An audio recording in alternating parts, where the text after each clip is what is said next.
Good morning, everybody. I'm Dave Zelinger. Um, as Shanda said, I'm board member of WAMSCO. I'm also on the board of the Shawano Area Waterways Management Group, and I'm a member of the board of Wisconsin Lakes. We were hoping to have Mike Engelson here, the executive director of Wisconsin Lakes, today, but he's in the middle of the move and couldn't make it today. So he sent me this presentation yesterday. So I'm kind of seeing it at the same time you're seeing it. So we'll see how well I can do here. And it's not, oh, there it goes. So the mission of Wisconsin Lakes is to conserve, enhance, and restore Wisconsin's lakes to ensure their sustainability for the benefit and collective use and enjoyment for this and future generations. Wisconsin, well, it was originally a Wisconsin Association of Lakes. It was formed in 1992 with the merger of Wisconsin Federation of Lakes, which was the group that represented lake associations, and then the Wisconsin Association of Lake Districts, which obviously represented the lake districts. And from 1992 to 2009, it was known as Wisconsin Association of Lakes. And also it was funded between 1999 and 2015 mainly through monies coming from the DNR. We lost that funding in 2015, so now we're totally dependent on grants and member support. We're mainly involved in advocacy, capacity building, and technical assistance to lake associations, and we'll get into that a little bit more in future slides here. So what does Wisconsin Lakes do? We promote healthy lakes. We provide education and technical support to lake associations. We advocate for sound science-based lake policy. And we work with regional and statewide partners to promote and accomplish our mission. Wisconsin Lakes is part of a partnership. There's a three-pronged partnership that forms the Wisconsin Lakes Partnership. Wisconsin Lakes represents the citizens. Government is represented by the Wisconsin Department of Natural Resources. And then there's also the academic group, which is represented by Extension Lakes at the University of Wisconsin-Stevens Point. But beyond that, there's also Wisconsin Waters Partnership that brings in a lot of other groups. There's the river organizations, watershed organizations, county land and water conservation departments, environmental justice organizations, hunting and fishing organizations. A lot of different groups are involved in this organization. And in fact, it used to be Wisconsin Water Week. Now it's Wisconsin Water and Rivers Week. So it's expanded over the last few years.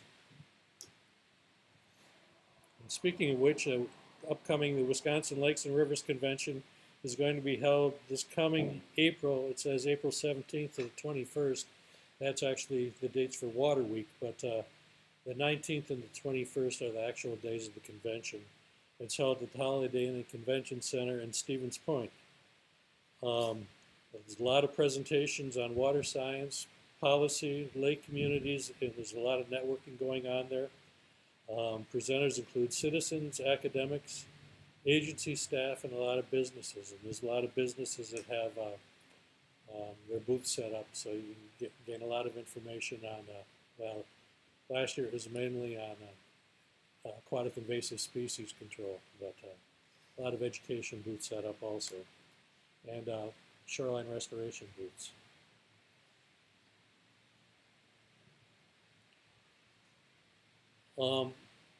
Another project that Wisconsin Lakes is involved in is the Lake Leaders Institute. Lake Leaders is enhancing Wisconsin's lake resources through leadership, training, and civic engagement.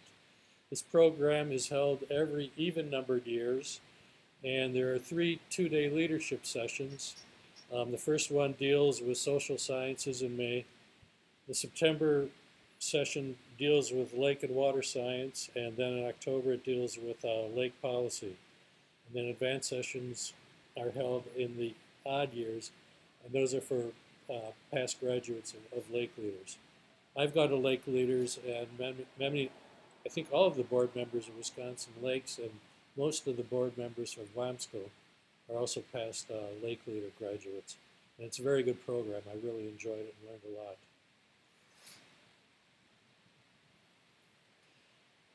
As part of the Lakes and Rivers Convention, we have Wisconsin Lake Stewardship Awards. And there are three awards given out every year. One is for excellence in public engagement. One is for partner building. And the third one is for programmatic excellence in lake health. And I was part of the committee that selected these award winners last year. And you know, it's amazing that the people that are nominated for these awards, the work they're doing, it just astounded me. And for the winners, I wrote the scripts that were used for the voiceovers for the video clips, and it's amazing all the work they're doing, and they really earned the recognition they got with these awards. There's also a number of regional events that Wisconsin Lakes is involved in. The Red Cedar Watershed Conference is held in March every year. The Wisconsin Lakes and Rivers Convention I mentioned already. The Healthy Lakes Conference is down in southeast Wisconsin, held in June. Northwest Wisconsin Lakes Conference is held in June also. That's going to be held at Spooner High School next year. And then the Six County North Central Lakes Workshop is held in July, and that's going to be in Rhinelander next year.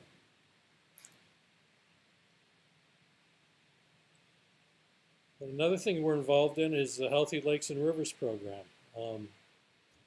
This is mainly driven by the Department of Natural Resources, but Extension Lakes and the county conservation staff also get involved. I know the restoration project I did on my shoreline was funded through the county. But they have 5 simple and inexpensive best practices that improve habitat and water quality on your shoreline property. There are many grant opportunities. I know when I did mine, the county paid 50% of the cost of that. So if you're interested in some of that, this website here can give you more information, and you can certainly contact anyone of the WAMSCO board or staff, or contact Brenda Nordine. She can help you with pointing in the right direction there.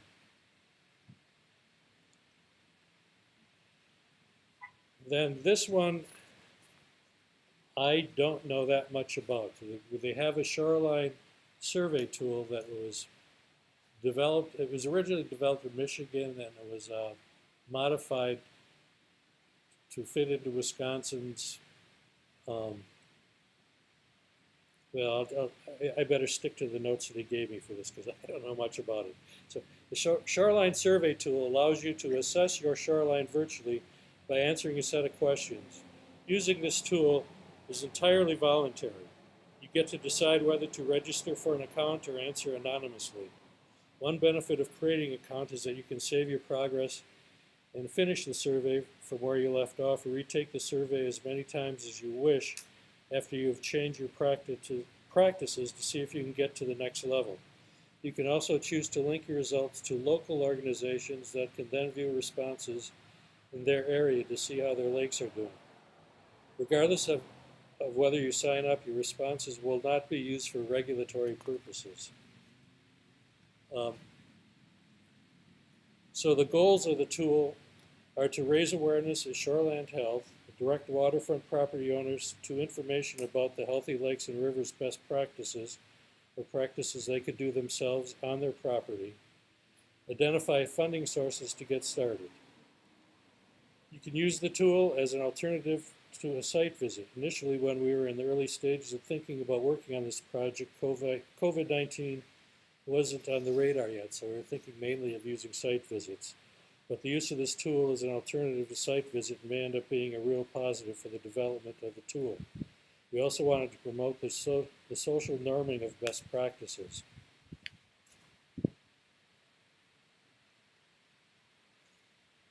The tool is available for public use and can be accessed through the Healthy Lakes website, which is shown here.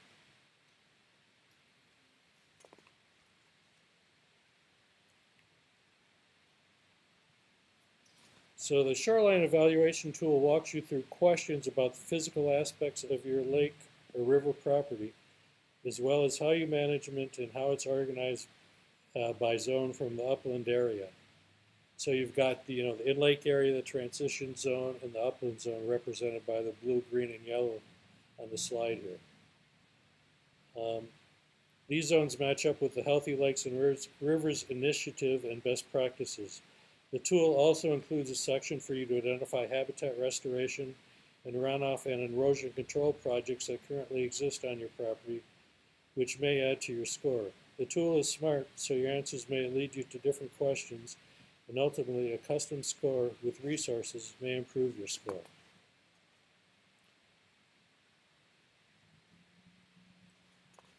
So it kind of uses a scoring system that's similar to your credit score image. So if your shoreland isn't all that great, or you haven't done much to well, let's say you just have um, lawn down to the shore, and maybe you have a seawall there, you're going to be at the entry level.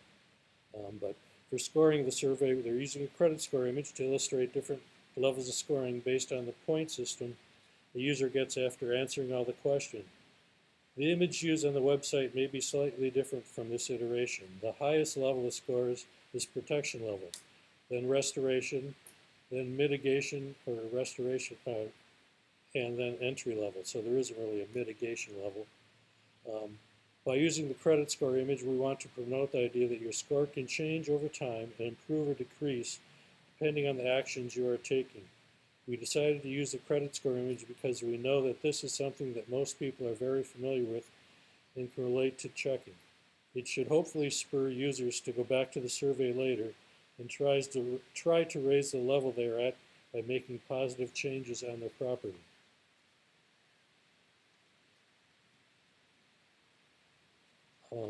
At the end of the survey, you will be assigned one of the 4 levels with an explanation. You will be able to review your answers and print them out.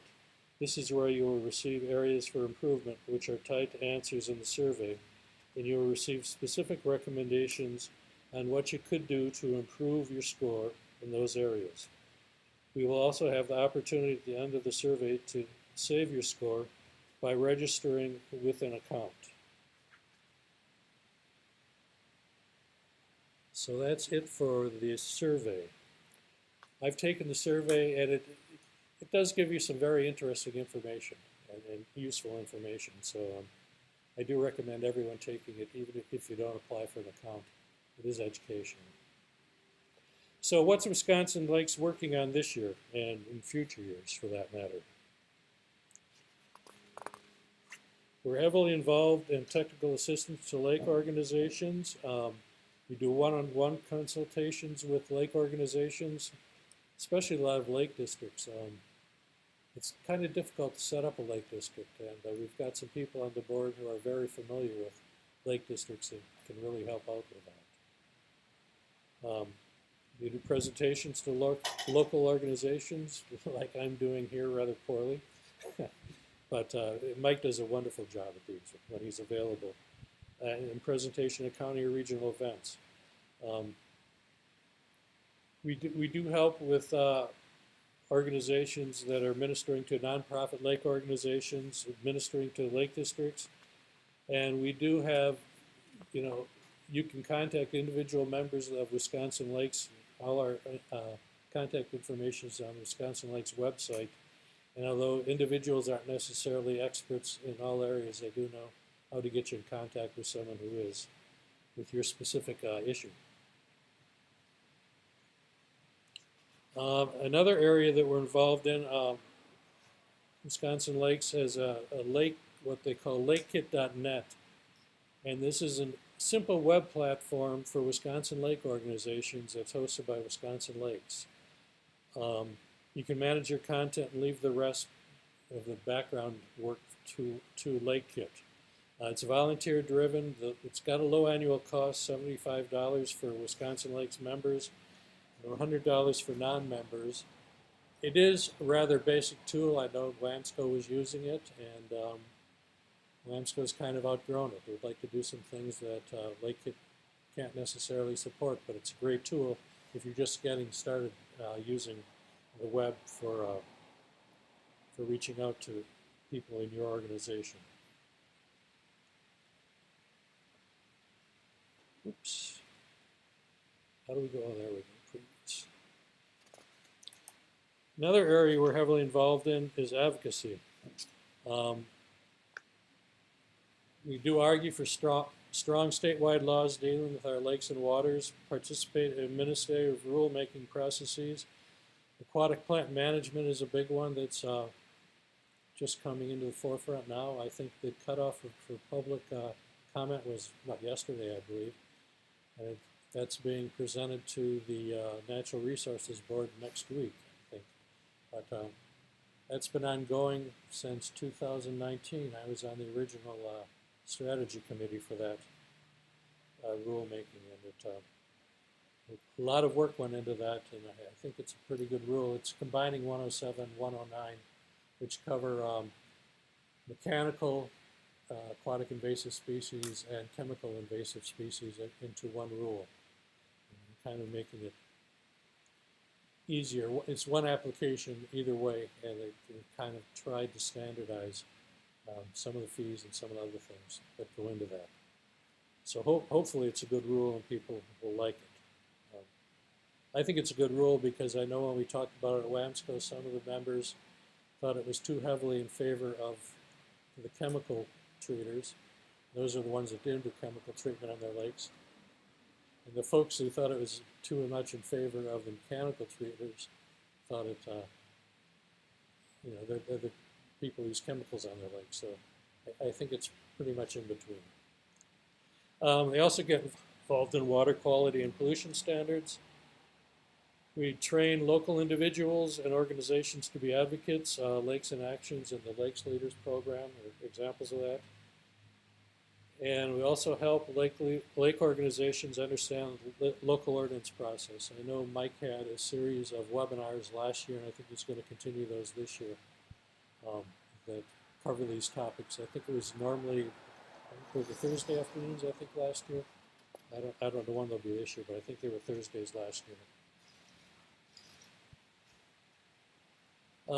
Another big area that we're working on now, especially one of the members on the board, is revision of Chapter 13 of the statutes, and this has to do with lake districts.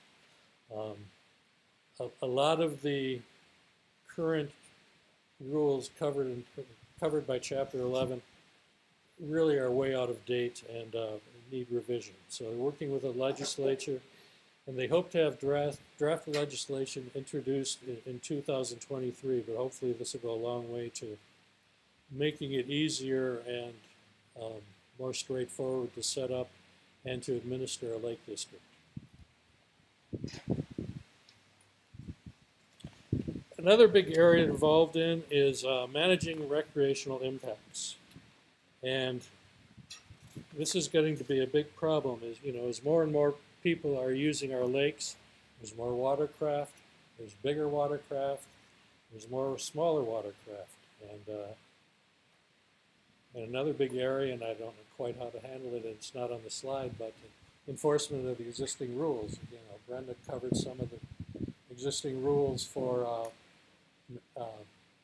watercraft operation and distances from shoreline and stuff, and I can sit out on my pier and watch the personal watercraft fly by at 50 feet from my pier, and there's no one there to do anything about it. And that is a problem, but it is life as it exists.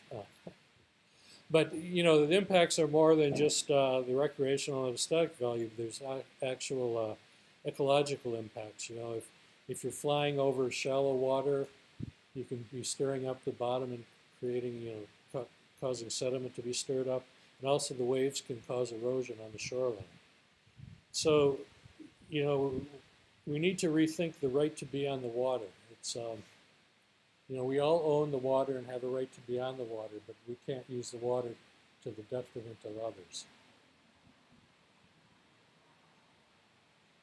So Wisconsin Lakes areas of focus are research, education, local assistance, and statewide policy where and when it's applicable. I know Mike had some notes on this slide. So in terms of, we want to encourage and promote good research. Examples include a University of Minnesota St. Anthony Falls lab study on enhanced wakes, as well as an enhanced wake study on North Lake down in southeast Wisconsin. In education, we want to educate the voting public about how to limit their impacts to others, on others. We want to help local lakes and towns and counties tackle the issue. We are currently promoting ideas like studying lake capacity.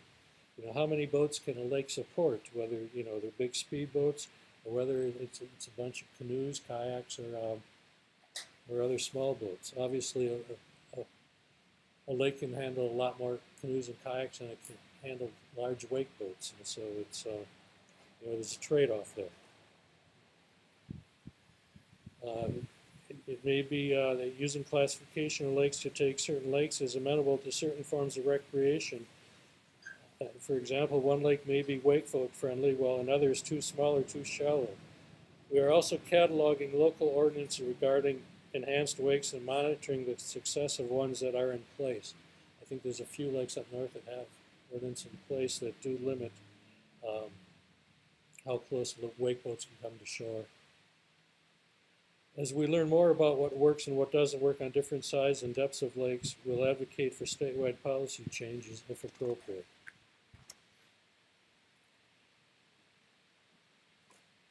In terms of specific programs, we're looking at carrying capacity studies, the enhanced wake inventory I just mentioned, then educational programs and materials for boaters and lake organizations. So obviously, it's wake boats and other boats that can cause enhanced wakes aren't going away. I don't have one, but it looks like it could be a lot of fun. But a lot of people don't like them, but they're not going to go away. So what's the best way to make everybody happy and use the lakes together? Moving right along. So how you can help. You can participate in your local lake organization, such as WAMSCO or your individual lake organization. Participate and contribute to your county or regional organization. You can attend lake events like this one or the Wisconsin Lakes and Rivers Convention, and I highly recommend that one. I've been going to that for, I guess, 5 years now, 5 or 6 years. I always find it very enjoyable and educational. I learn a lot there. You can talk to your lawmakers about issues that you have with your individual lake. You can become a member of Wisconsin Lakes and or make additional contributions. Wisconsin Lakes is totally funded by grants and by member contributions. So every little bit helps. Why give to Wisconsin Lakes? Better and more timely communications, dedicated staff persons working on specific issues. Right now, Wisconsin Lakes has one full-time person, one part-time person. We'd like to get another part-time person to work on specific issues related to recreational use and also on aquatic invasive species. With more funding, we can supply deeper assistance to member organizations, have a stronger statewide lakes community, and hopefully will allow us to have more access to directors. Oh, also, if your association is a member of Wisconsin Lakes, you have access to directors and officers insurance for associations. Now, this does not apply to lake districts, but does apply to lake associations. So this slide covers how to give to Wisconsin Lakes. Individual membership is $30 or more. You can make individual contributions. There is an option to sign up for monthly giving. As a lake organization, it's a sliding scale based on the number of members in your organization.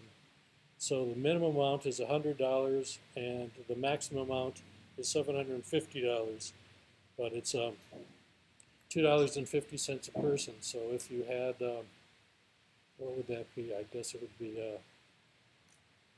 20, what would be, I I'm lousy at math. What would it be? Like 50 members would be on the order of $150, something like that, for your organization. But you can also donate beyond the membership dues, and a lot of organizations do donate beyond that level. A lot of individuals do also. And then finally, I think if you want to get a hold of Mike Engelson, here's his contact information. Also on the website, there's contact information for all of the board members for Wisconsin Lakes. So thank you for listening, and enjoy the rest of the weekend.